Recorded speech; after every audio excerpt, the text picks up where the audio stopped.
শিবিরকেও মাথায় রাখতে হবে যে ভাই এত খুশি হওয়ার কিছু নাই, দেশে ইসলাম বিজয় হয় নাই।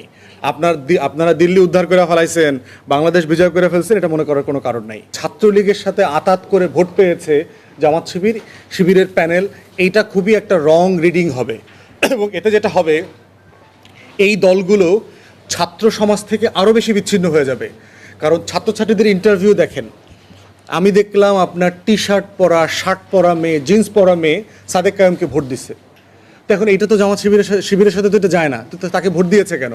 সে বলতেছে যে আমি শিবিরের এই ভাইদের সাথে নিরাপত্তা বোধ করি। এটা সিম্পল জিনিস, যে আমি ছাত্রদলের ছেলেদেরকে দেখলে আমার গুন্ডা পান্ডা মনে হয়। এখন এটা তো কেউ মনে করতে পারে ভাই, তার তো স্বাধীনতা আছে। তারা দেখলে আমার চাঁদাবাজ লাগে, গাঁজাখোরের মতো লাগে, এটা তো ছেলেমেয়েরা বলছে ভোট দেওয়ার পরে। আর তারে দেখলে আমার ভদ্র মনে হয়েছে, বিনয়ী মনে হয়েছে, আমার কাছে মনে হয়েছে আমি বেশি নিরাপদ থাকবো ক্যাম্পাসে।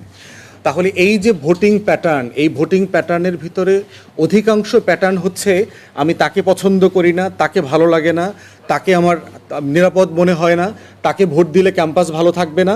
অতএব এই যে নেগেট করছে, আমি তাকে দিব না, তাকে দিব না, তাকে দিব না, এই দিব না ভোটগুলো দিন শেষে গিয়ে শিবিরের প্যানেলে জমা হয়েছে। অতএব এই ভোট কিন্তু শিবিরের না। কি বুঝলেন ভাই?